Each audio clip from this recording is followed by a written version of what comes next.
In the heart of Lagos, where the street buzzed with life and the scent of roasted corn filled the air, there was a Buka that everyone talked about, Madame Suli's place. Madame Suli was a large woman with sharp eyes and an unsettling smile. She always tied a wrapper around her waist with a matching head tie that made her look even more commanding. Her food was legendary, so tasty that people said it had a special kind of sweetness. From morning till night, her buka was packed with customers, from taxi drivers to businessmen in suits. Her specialty? Amala, ewedu, and gbegiri. People swore they had never tasted anything like it. The amala was always smooth, hot and soft. The ewedu had the perfect slimy texture, while the gbegiri added a rich, deep flavor. And then there was the assorted meat, soft, well spiced, and falling off the bone. Tunde had heard about the place before, but never really paid attention. He was just an average guy trying to make ends meet in Lagos. He worked in a small office and lived in a one-room apartment, managing his salary carefully. But one evening, after a long and stressful day, his friend Kunle insisted they stop by Madame Soli's place. Tunde, forget that your rice and stew routine abeg. Come and test original food, Kunle said with a grin, already heading in the direction of the buka. Tunde sighed. His body was tired, his mind even more exhausted, and his stomach empty. Fine, make we try am, he muttered, following behind. From a distance, the buka looked ordinary. Just a zinc roof shack with benches and wooden tables. But the crowd outside told a different story. People stood in line patiently, eyes fixed on the giant pot steaming behind the counter. Inside, the heat wrapped around Tunde like a heavy blanket. But it was the smell that struck him.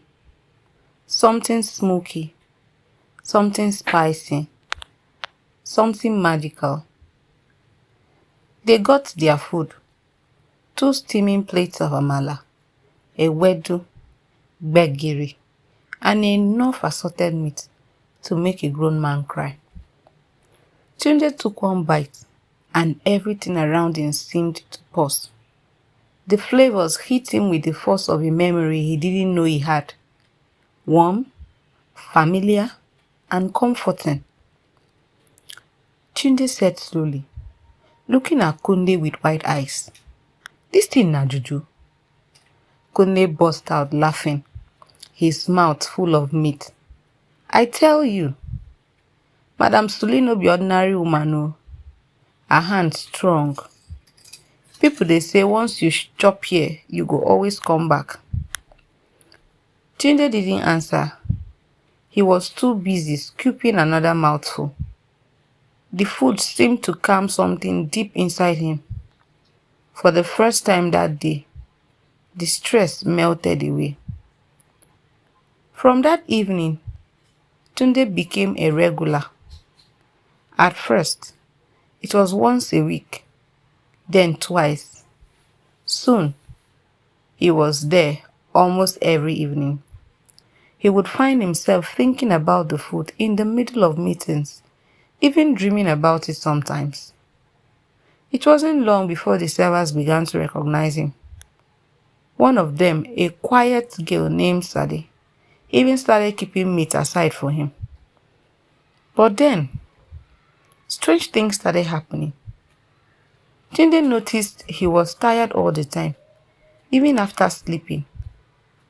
His dreams became vivid. Strange faces, drums in the distance, a woman in a red wrapper whispering his name. And each time he passed by Madame Soli's place, he felt something calling him. One night, after eating, he decided to ask Kunle, "Bro, you ever notice anything weird about this place?" Kunle's smiles flattered just a bit. "Weird how?" "I don't know. Like the food they hook person. No be normal addiction." Kunle paused, looked around the Buka cautiously, then leaned in. "You think say you be the only one wey don dey feel am?" Tunde's heart skipped. "What do you mean?" Kunle lowered his voice. "I hear say Madame Soli dey cook with something special. Something wey no be from here." Tunde looked back at the counter where Madame Soli stood, her sharp eyes scanning the room like she could hear every word. And at that moment, she smiled at him. That same unsettling smile. The question now was, could he stop coming? And more importantly, what exactly was in Madame Soli's food? That night, after eating, Tunde stayed behind to help Sade pack up. The Buka was almost empty. The noise of Lagos had faded into the background, and only the soft clatter of plates remained. "Sade," Tunde said, wiping his hands, "you dey work here every day, you no dey tire?" She looked at him, then glanced around quickly before answering. "Sometimes I dey tire," she said quietly, "but na work." He smiled. "At least you dey chop this food steady." But she didn't smile back. Instead, she looked at the big cooking pot in the corner, then whispered, "Some things no be as dem look." Tunde raised his brow. "Wetin you mean?" Before she could reply, the curtain behind the kitchen moved and Madame Soli stepped out. Her wrapper was tied tightly around her waist, her head tie high. She looked straight at them, that usual half smile on her face. "Sade," she called calmly, "come help me inside." Sade dropped her tray quickly. "Tunde, good night," she said, walking away fast. Tunde stood there, confused. Something about the way Sade had spoken and the way Madame Soli had appeared made his chest feel tight.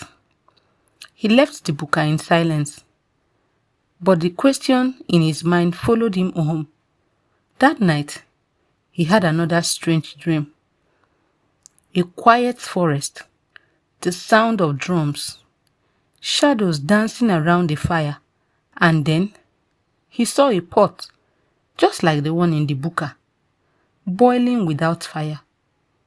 He woke up sweating. Tunde sat up, breathing hard. The dream felt too real, too strange. He looked around his small room. Nothing seemed out of place, but something didn't feel right. He reached for his phone. It was 3:07 a.m. in the morning. He couldn't go back to sleep. The next day at work, he was tired. His eyes were red. He kept yawning during meetings, and his boss asked him if he was okay. "I'm fine, sir," he said, forcing a smile. But deep inside, he knew he wasn't fine. By evening, his legs carried him to Madame Soli's place again, even though he told himself he wouldn't go. He stood outside the Buka for a long time, just watching. It was full as usual, laughter and talking. He saw Sade moving between tables, serving steaming plates of Amala and ewedu, stew and gbegiri. Each plate came with soft, spicy assorted meat, goat, cow leg, and shaki, all shining with oil and pepper. The smell filled the air, thick and sweet. Customers sat with their sleeves rolled up, using their right hands to scoop the food, dipping it into the soup. But when Sade looked up and saw him standing by the door, her smile faded. Her eyes locked with his. Then Slowly, she shook her head. Small, careful movement. A silent warning. Tunde's heart beat faster. Why did she look at him like that? He turned and walked away quickly.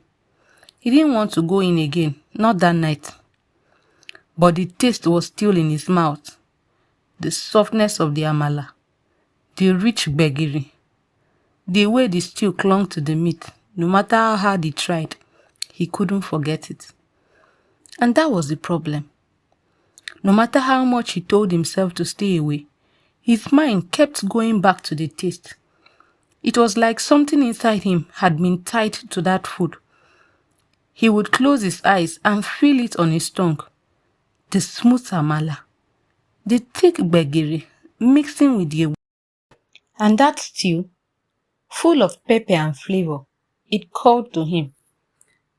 The next day, he tried to eat something else. He bought rice from another roadside spot. It tasted flat. No joy, no life. He went to a mama put near his office. The jollof was dry. The meat was tough. He left half of the food untouched. By evening, his feet found their way back to Madame Soli's place again. This time, he didn't enter. He stood across the street, watching. The same crowd, the same laughter, the same smell that pulled people inside like a rope. Then he saw something that made his stomach twist. A man came out of the Buka, wiping his mouth and smiling. But as he passed under the street light, Tunde saw his eyes. They looked empty. No shine, no focus, like he was walking but not really there. Tunde shivered. He wasn't hungry anymore. He turned and walked away again. But this time, he didn't go home. He went to find Kunle. Something was wrong with Madame Soli's food. Something deeper than just pepper and salt. He wasn't sure what he had just seen, but it shook him. That man's eyes didn't look normal. Like he had left something behind in the Buka. Or maybe something had been taken from him. Without thinking twice, Tunde turned and began walking fast. He needed to find Kunle. Kunle was the one who brought him here the first time. Maybe he knew more than he let on. He called him. No answer. He called again, still nothing. Tunde didn't stop. He took a bus straight to Kunle Street. By the time he got there, the sky was already dark. He knocked on Kunle's door. Breathless, no answer. He knocked again, louder this time. Kunle, na me Tunde. After a few seconds, the door opened slowly. Kunle stood there, wearing a singlet and boxers. He looked tired. His face had changed, dull and pale, like he hadn't slept well in days. Tunde. Kunle rubbed his eyes. Why did he shout? Tunde stepped in without waiting. I need to talk to you. It's about Madame Soli's place. Kunle froze. What about her? He asked quietly, his voice suddenly serious. Tunde looked him straight in the eye. Since that day we went there, something no dey right. I get strange dreams. I dey crave the food like say I no go survive without am. Yesterday, I see one man wey come out from the Buka. His eyes empty, Kunle, empty, like spirit don leave him body. Kunle sat down slowly on the edge of a small mattress. He didn't speak for a few seconds. Then he looked up, his eyes tired. You too, he whispered. Tunde's heart dropped. What do you mean, you too? Kunle sighed deeply. I no even know how to talk am. That food, e dey do something. At first, I think say na just sweet. But after some time, e be like say my body no fit stay normal without am. I dey dream about am. I dey wake up for night, my hand dey move like say I dey turn amala. Why you no talk anything? Tunde asked, his voice rising. Kunle looked away. Because I shame. I no even sabi when I stop eating food from anywhere else. Madam Suli food dey control me. And Sade, she talk say if I won't stop, I go need help. Sade? Tunde leaned forward. She tell you this? Kunle nodded. One night, I asked her. She just tell me say the food no be ordinary. She no fit talk plenty, but she warn me. She say make I stay away. But Tunde, I no fit. Tunde stood up, confused and scared. We need to do something. Oh. This one pass Buka matter. We fit go meet someone, Alpha or pastor, anybody we fit help. Kunle didn't answer. His eyes had gone distant, like he was hearing something far away. Then he whispered, she dey call me. Tunde's skin turned cold. Who dey call you? Kunle blinked slowly, then said in a flat voice, Madam Suli. Tunde took a step back, his heart pounding. Kunle, don't listen to her. You don't have to go back there. Kunle's eyes glazed over, as if he wasn't saying Tunde anymore. But the food, it's like it has a pull on him. Every time I try to leave, it drags me back. Tunde grabbed Kunle by the shoulders, shaking him. Snap out of it. This isn't normal. Something's wrong with that place. And it's not just the food. We need to stop it before it gets worse. Kunle blinked, as if finally coming back to himself. His expression softened and he sighed deeply. I've tried. Tunde, I've really tried. But it's like there is no escape. Madam Suli, she controls everything. The food, the dreams, the way I feel. I don't know how to fight it. Tunde's mind raced. There had to be a way out. They couldn't just give up. He remembered the strange hissing sound he heard the first time he went to the Buka. The eerie feeling that had never left him. We need help. Real help, Tunde said firmly. This isn't just food poisoning or bad luck. This is something darker. We need to talk to someone who knows about this kind of things. Kunle looked uncertain, but nodded slowly. Who? You think anyone will believe us? I don't care if they believe us, Tunde replied. We will find someone, a spiritual leader, a pastor, anyone who understands what's happening. We need to stop Madam Suli. Or she will keep pulling people in like this. Kunle shivered. But if we go against her, what if she gets angry? What if it's worse? Tunde clenched his fist, his resolve hardening. We can't let fear control us. We are already trapped, Kunle. We need to fight back before we lose ourselves completely. Kunle's eyes flickered with doubt, but he stood up.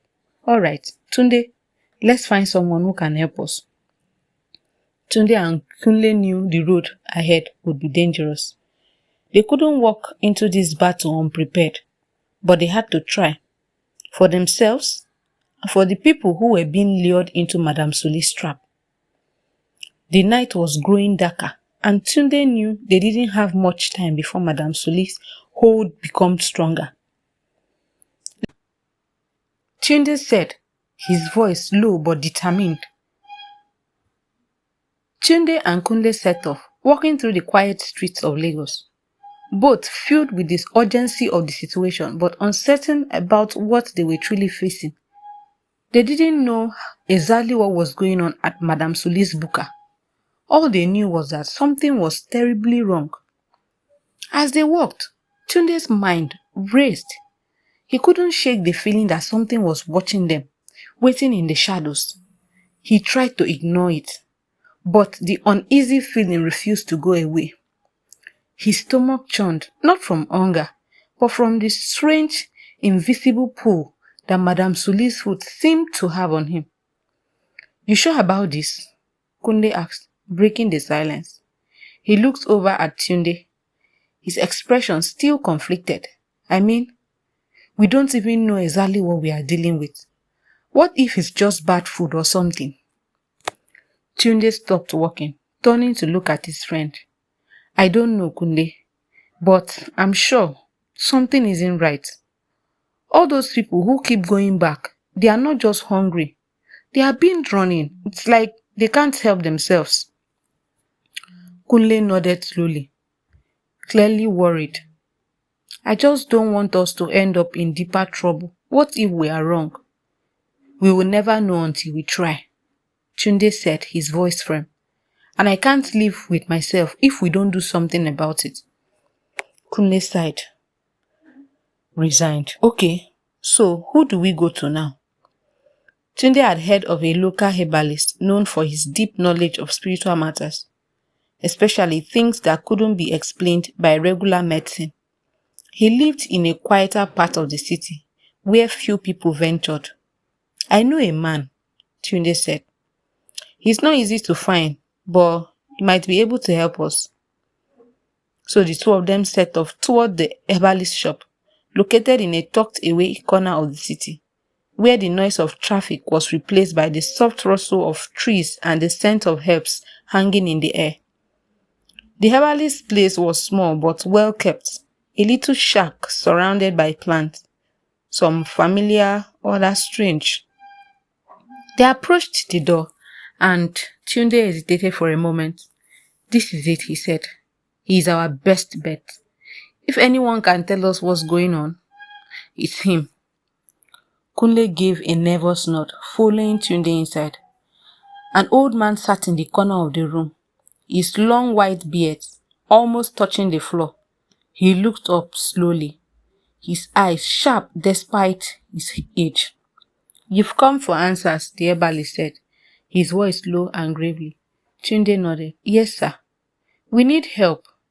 There is something wrong with a woman's food, a Buka in Lagos.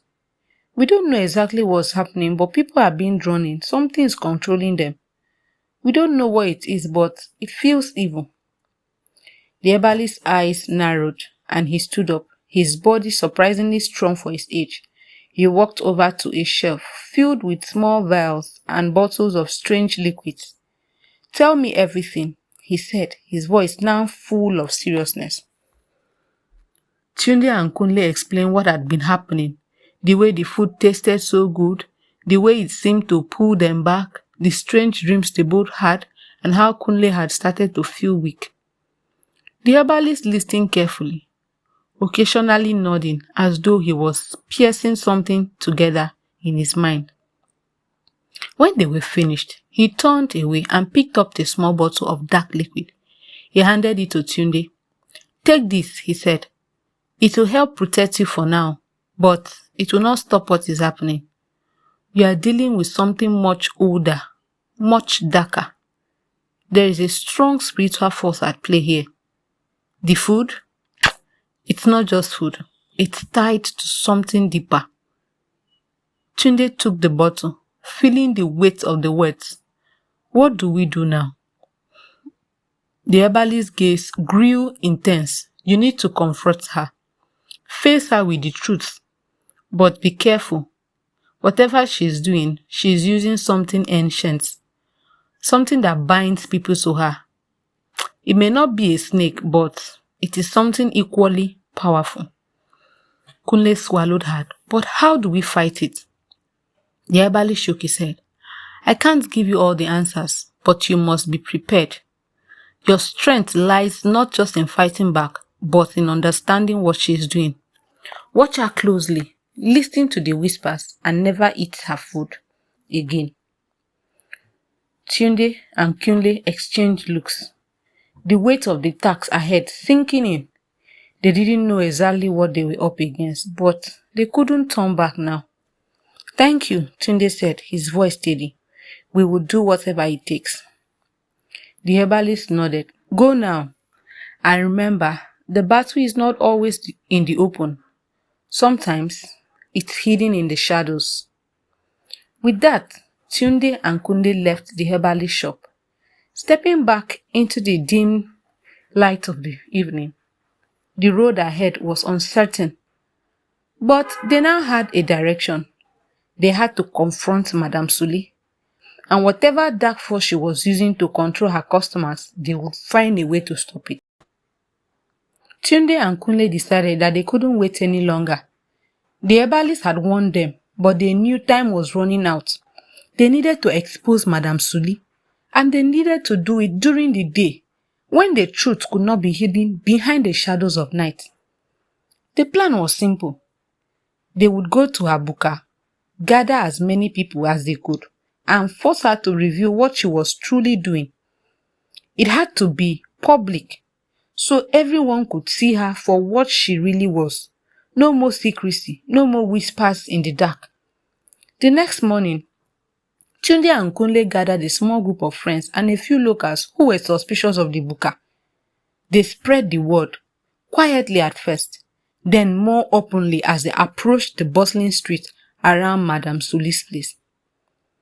The Buka was already starting to fill up with customers, people eager to taste the famous Amala, ewedu, and gbegiri. Tunde felt his heart pounding as they gathered in front of the Buka. The sun beating down on them, he could feel the tension in the air, thick with anticipation. Kunle leaned in and whispered, "You sure this will work?" Tunde nodded, though he wasn't entirely sure. But they had to try. The herbalists had been clear. There was strength in exposing the truth. And they had the people. If everyone saw what was really going on, there would be no way for Madame Suli to deny it. They stepped forward, and Tunde pushed open the door to the Buka. The familiar scent of rich spices and stew filled the air. But today it felt different, charged like a storm was about to break. Madame Suli was behind the counter as usual, her sharp eyes scanning the room. She smiled when she saw Tunde and Kunle, but there was something in her smile that made the hairs on the back of Tunde's neck to stand up. "Ah, my good customers, welcome, welcome," she said in her usual sweet, warm voice. But today, it sounded hollow, like it wasn't her real voice. Tunde stepped forward, taking a deep breath. "Madame Suli, we need to talk," he said, his voice steady but firm. She raised an eyebrow, but still she smiled. "What is it, my dear?" "We know what you've been doing," Tunde said, his voice rising so the others could hear. "We know you've been using your food to control people, to take their strength, their lives, and their very souls." The room fell silent. The customers looking from one to another, confused. Madame Suli's smile flattered for a split second, but then it returned, colder than before. "You don't know what you are talking about," she said, her voice suddenly sharp. "You come here, disrespect my place, and speak such nonsense." But Tunde wasn't backing down. He raised his voice again, louder now, so everyone could hear. "You've been using some kind of dark power. People keep coming back, not because they want your food, but because something is forcing them. You've been taking something from them, something they don't even know they are losing." Kunle stepped forward, his voice joining Tunde's. "We've seen it too, Madame Suli. It's not just your food, it's something more. We are not leaving until you tell everyone the truth." Madame Suli's eyes flashed with anger. "You think you can stop me? You are nothing but pest, meddling where you don't belong." Tunde didn't flinch. He could feel the eyes of the others on him, the weight of the truth hanging in the air. This wasn't just about them anymore. It was about everyone who had fallen under her spell. "I don't think we are pests, Madame Suli," he said quietly. "I think we are the ones who have finally seen through your game." With that, he turned to the crowd, making sure they could all see him. "Everyone here has been coming to this place, unknowingly giving up something. It's not just food you are eating. There is something in it, something that's taking your strength. You've been slowly losing more and more, even without realizing it." The murmurs in the room grew louder as the customers began to understand. Some looked around nervously, while others were still skeptical. But the seed of doubt had been planted, and Tunde could see in their eyes. Madame Suli's expression twisted. She stood up abruptly, knocking over a bowl of ewedu, the thick green stew spilling onto the floor. Her usual calm was gone, replaced with something darker, something dangerous. "Enough!" she shouted. "You don't know what you are dealing with." But it was too late. The customers were beginning to back away from her, their faces full of fear. Some even started to leave the Buka, unwilling to stay any longer. Tunde didn't let up. "We are going to make sure everyone knows what you've been doing. You can't hide behind your food any longer. The truth is out." At that moment, something strange happened. A faint ease echoed through the air. It wasn't loud, but it was enough to make everyone freeze. Madame Suli's eyes went wide, and for just a moment, her smile disappeared completely, replaced by a look of fear. The air in the room seemed to shift. There was a strange energy, like something dark and heavy was pressing down on them. The smell of the food, once so inviting, now felt suffocating, as if it was being pushed out by the unseen force. Tunde stepped forward, eyes locked on Madame Suli. "We know it's you. It's time for you to face the truth." Madame Suli's face twisted in frustration. "You don't know what you've done," she hissed, her voice no longer sweet, but full of malice. "You've only made things worse for yourself." Before she could say more, Tunde shouted to the crowd, "Get out! Leave now and don't come back." One by one, the customers began to leave, some running, some walking slowly, but all of them leaving Madame Suli's Buka behind. The room, once filled with chatter and laughter, was now eerily quiet. Tunde stood his ground, his eyes locked on Madame Suli, who was now standing alone behind the counter. Her posture was tense, but her power seemed to be waning. "You can't hide anymore," Tunde said, his voice calm but firm. "This ends today." Madame Suli stood motionless behind the counter, her eyes narrowed in anger, but there was also a flicker of something else, fear. She knew the gig was up. The truth had come out, and there was no hiding from it anymore. Tunde stood at the front, his voice steady, his resolve growing stronger with each passing second. "It's over, Madame Suli. The people know now. You can't keep pretending." For a moment, there was silence, the kind that made the room feel colder, as if the walls themselves were holding their breath. Madame Suli's face twisted into an unsettling smile, but it wasn't the warm, welcoming smile that had drawn people in for years. This one was sharp, full of malice, like a predator preparing for the final strike. She opened her mouth slowly, as if savoring the moment, before speaking in a voice that was unrecognizable. "You think you know everything?" she eased. "You think you understand what I've been doing? You have no idea." Her sharp eyes flicked around the room, as though daring anyone to challenge her.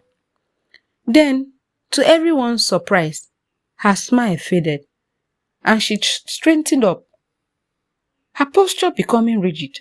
Her voice dropped to a whisper, one only Tunde and Kunde could hear, but still loud enough for the remaining few to catch.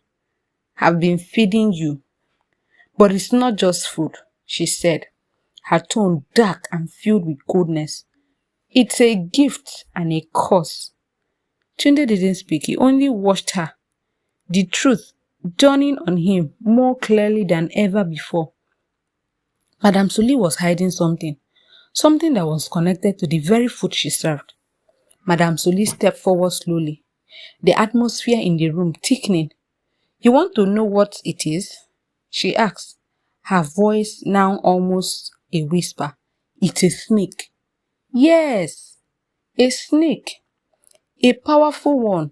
It feeds on the souls of those who consume my food." Kunle let out a low gasp. He had suspected something, but hearing it confirmed sent a chill down his spine. You think the food is just for the stomach? No. Madame Solis' laugh was hollow. It's more than that. The snake is invisible to your eyes, but it's always there, in the food. Once you eat it, it takes what it wants, and you become mine, body and soul. Tunde could hardly believe it, but something in her voice made him realize she wasn't lying. Her eyes flashed with something strange, something dark, and for a moment he swore he saw the glint of scales shimmering in the shadows behind her. It was as if the snake, the very thing she had been hiding, was watching them now too. The crowd was still too stunned to move, eyes wide with disbelief. Some of them had already been eating their food. Had they unknowingly given part of themselves to the snake? How much had they lost? You think I've been using some kind of magic or trickery? Madame Solis sneered. No, it's far more ancient than that. The snake has been with me for years, giving me power, giving me wealth, but at the cost of others. And it has no mercy. No one who eats my food will ever escape its grasp, not until their strength is gone completely. Tunde felt a knot form in his stomach. This was worse than he had imagined. She had been feeding them on their very essence and no one even knew. Madame Sully continued, her voice rising as the anger in her tone grew. You don't understand. The snake is not just for me, it's my protector, my partner. Without it, I would be nothing. But now you've exposed me, and you think you can just walk away from this? You think I will let you destroy everything I've built? Tunde stood his ground. It ends today.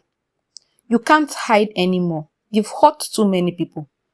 Madame Solis' eyes flashed with fury, and for a moment she seemed to shrink back, as if the weight of her own words was too much to bear. But she quickly regained her composure. No one will stop me, she said, a final chilling whisper. Not you, not anyone. But then, before she could say more, something strange happened. The air grew thick with tension, and the room seemed to darken, as if a shadow had passed over it. Madame Solis staggered back, a low ease escaping her lips. It was almost like the snake itself was reacting to the revelation. Tunde's heart raced as he watched her, now visibly shaking. What's happening? He whispered under his breath, stepping forward cautiously. Madame Sully let out a strangled cry as her body began to convulse. It won't let me go. It won't. Her words broke off in a strangled sob. With a final cry, Madame Sully collapsed, her body convulsing violently. A deep, unnatural ease echoed through the Buka, filling the air with a heavy, suffocating presence. The shadow behind her swelled and twisted, growing larger, more tangible until it seemed as though a dark, serpentine form was rising up in the very room with them.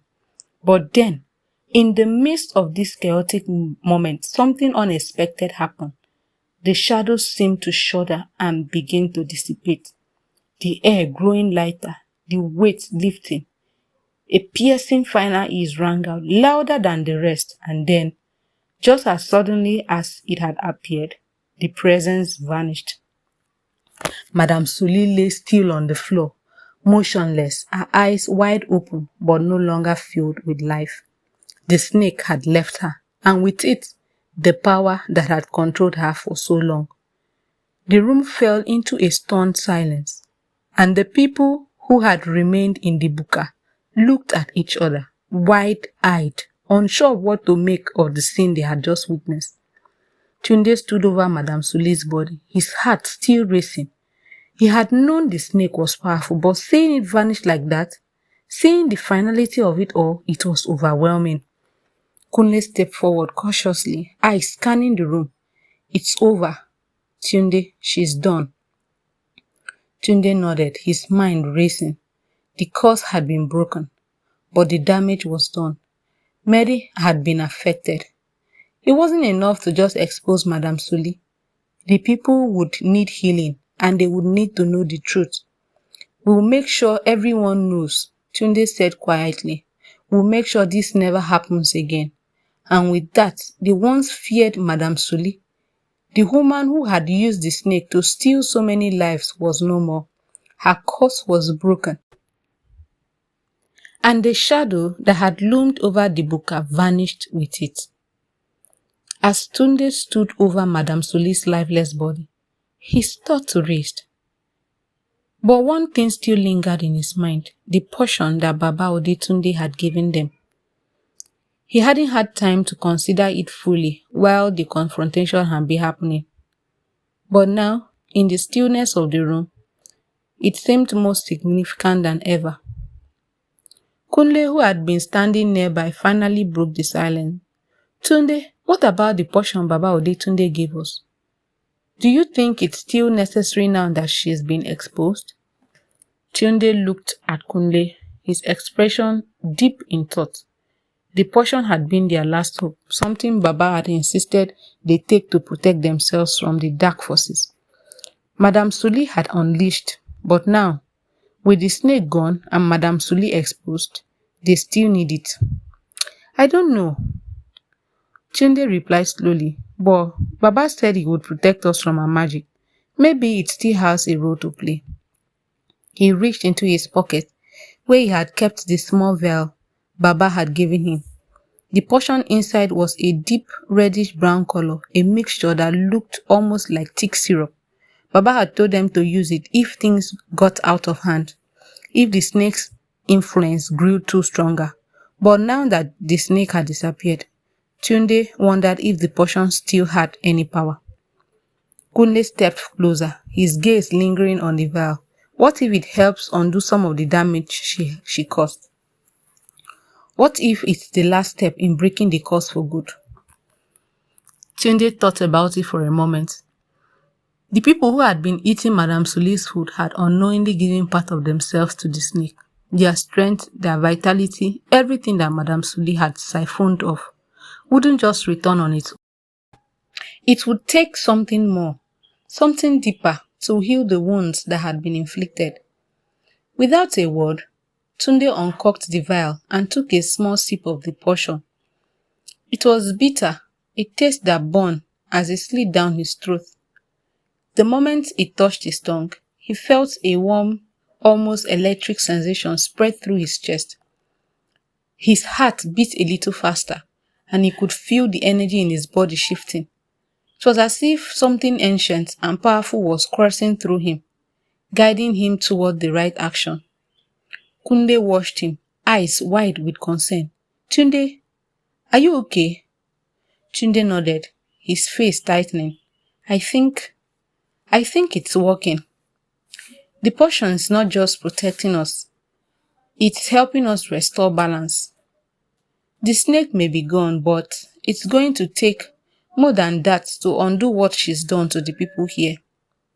With renewed purpose, Tunde turned to face the crowd that had gathered in the Buka. We need to heal, he called out, his voice firm. Madame Sully's curse is broken, but the damage isn't just physical. We've all been affected by her. I'm going to make sure everyone who ate her food gets the help they need. We can't just walk away from this. The people, still in shock, nodded in agreement.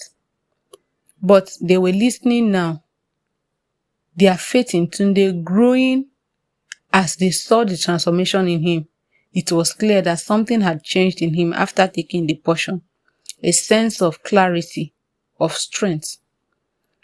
Tunde stepped forward as well. We will help you. Tunde, we will get everyone the help they need. We won't let her win, not even in death. Tunde nodded, feeling the weight of the responsibility but also a sense of hope. We will make sure this never happens again.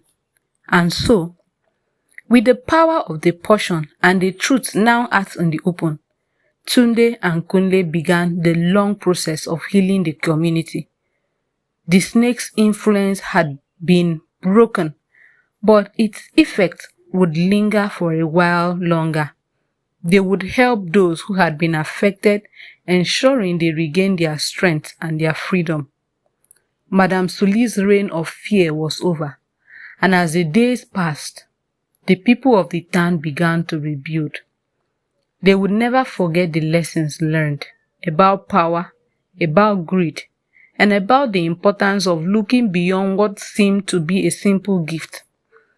But with the snake gone and the potion's power still lingering, they were hopeful for the future, knowing they had survived the darkness and emerged stronger. Tunde looked at the vial one last time. Then, without another word, he uncorked it and poured the potion onto the ground in front of Madame Suli's Buka. The liquid eased as it touched the earth, as if something unseen had been burned away. A soft wind blew through the streets. People who had gathered to watch stood in silence, some with their hands on their head, others whispering prayers. Madame Suli's secret had finally been revealed to the world. Her food, as delicious as it was, had come at a terrible cost, but now it was over. Tunde turned to Kunle. "Let's go." As they walked away from the Buka, the sun rose higher, shining on the streets of Lagos like nothing had happened. But everyone knew things would never be the same again. The truth had come out, and no one would forget Madame Suli's Amala. Not ever. Thank you for watching.